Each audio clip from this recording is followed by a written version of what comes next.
It's time for a Big Blue Kickoff Live. Nobody can ever tell you that you couldn't do it, because you did. On Giants.com. You know what I saw? New York Giant Prime. And the Giants mobile app. 17-14 is the final. One touchdown, we are world champions. Believe it, and it will happen. Part of the Giants Podcast Network. Let's go out there like a bunch of crazy dogs. Have some fun. Welcome to Big Blue Kickoff Live, presented by Cadillac, the official luxury vehicle of the New York Football Giants. I am John Schmeelk. He is Paul Dottino. Joining us in the Hack and Sack Meridian Health Podcast studio, keep getting better, is the Giants Director of Cinematography, Michael Becton. Yes, Mr. sir. Becton, how are you? I'm doing great. How are you? Now, for Giant fans that are at games, they might recognize this guy. He's the guy that's usually wearing a Giants hoodie and a hat on the sideline, behind the bench, filming the players. And I want to start here, Mike. Giants Life is premiering this week. Yes. You've been the master behind Giants Life since it was conceived. How many years has it been now? 13 years now. 13 years for Giants Life. There we go. Yes. And last year, we didn't have a chance to do it because of Hard Knocks. We'll talk about that too. Talk about the amount of trust you've built up over the years with this regime, so that you get the type of access that us and all the fans crave, so that Giants Life is as good of a product as it is. Yeah, for sure. I mean, that's kind of where it starts. Joe and his staff have really welcomed us in from his first day. He kind of has a real understanding of how important access is. And, along with doing some other projects for the front office throughout the year, they've seen my ability as far as skill set.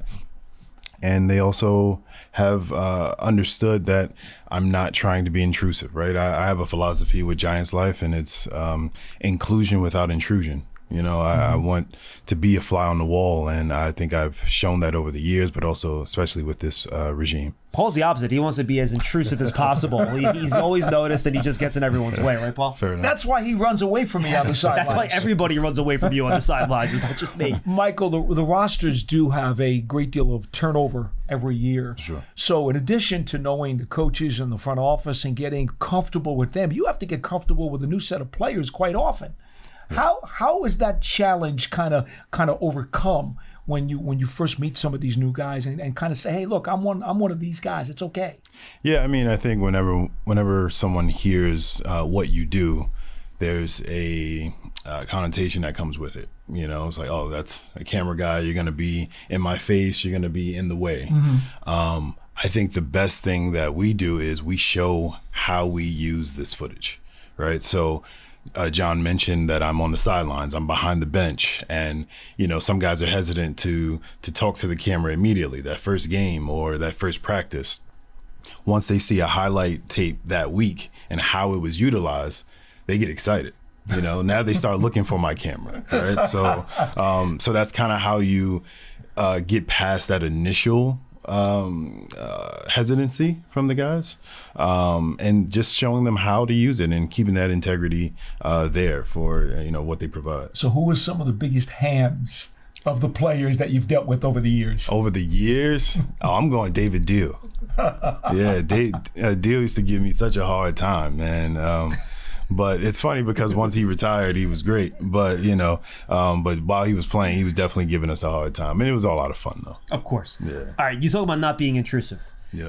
There are a couple areas, and I'll start with the combine, where the rooms are not exactly large. True. And there's a lot of, and if people have watched Giants Live, they squeeze a lot of people into those rooms for some of these 15-minute meetings. 100%. How are you not intrusive in that setting where everybody's intrusive? It's such a small area with so many people.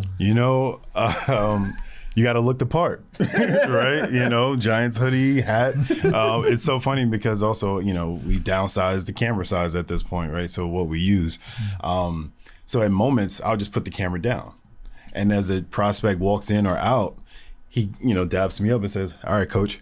Because again, I look the part, right? So that's really how it starts, man. Yeah, so it's actually pretty easy. All right, so how about the draft room? It's a much bigger venue, but a lot more people in there, and a lot more principals in there. Yes. Ownership's in there. Everyone that's the most important people in the organizations are in there. So how do you try to capture what you need to in there, but also not do anything where people are not going to act the way they would normally act if you weren't there? I try to be a minimalist with the number of cameras we have. So, typically I use 2 cameras kind of hidden and rigged up in the room so no one really sees them. And then I'm the 3rd camera. And then again, I'm just another body, right? The camera is an extension of my body. So it's not completely out of the norm. Like, it's not on the shoulder or anything like that. It's right here, handheld, so you can't even tell when I'm shooting. A lot of times the guys will say, I didn't even know you were recording because, I looked over and you didn't have your camera up. So, you try to be, as, like I said, a fly on the wall. And I'm also paying attention a lot to the conversations that are being had, the moments that are being had, because also people don't realize there's a lot of quietness to the draft room. I was going to ask that. It's not a lot of chatter. You don't hear a lot. So you really have to pay attention to who's speaking to who, and is that relevant to what I need.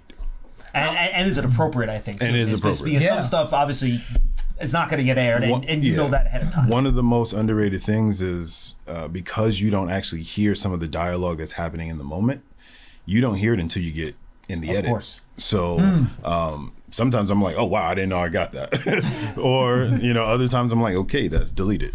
You know what I mean? So, there's... you really, the edit is the big part of it. I have one more question on the logistics of getting everything captured. Yeah. GoPros are a relatively new technology. They've gotten more advanced as we've gotten along, but they've been around for a while. How do you use those? And for people that don't know GoPro cameras, they're these little square cameras that, are battery powered. You don't have to have somebody operating them. They're just there, and they're so small, people might not notice them. Yep. How have you utilized those to help improve and increase your access to, even to the point where it's like, 30 visits with players and you're not in there, but your cameras are? 100%. Like you said, GoPros, the technology has really grown with a number of these cameras, PTZ cameras and GoPros and things like that. But honestly, I control all 3, sometimes 4 cameras from my phone.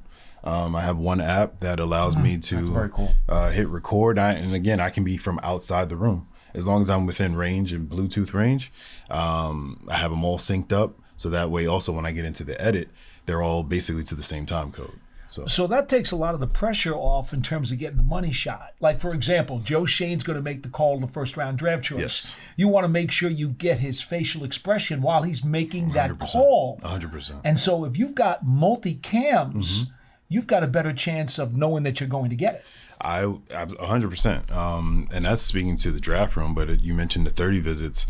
I wasn't in the room for any 30 visit. I literally set up the 3 cameras, and I had the schedule and when the player was coming in, but then I just hit record from outside the room. So, and like you said, if I'm for the draft, actually, so obviously we made the first pick of Abdul, I would run downstairs, I'm doing some other things, my cameras are still recording. So the build up to the trade, I actually missed some of it because I was still doing some other things downstairs, but still had it, still had it recorded. So it helps. What are the emotions like? Because this is what you do. Yeah. You are in the heartbeat of the entire operation, where the intensity, the pressure, the adrenaline's got to be at an all-time high. It's fun. You see a side of this game that we love, from a completely different side. And the respect that I have for the process and those guys upstairs, it's incredible because, as a fan, you really don't know this part of it. So it is a little intense, and again, because, it's fairly quiet, right? So you're not sure exactly what's going on, but it really is cool to be a part of and to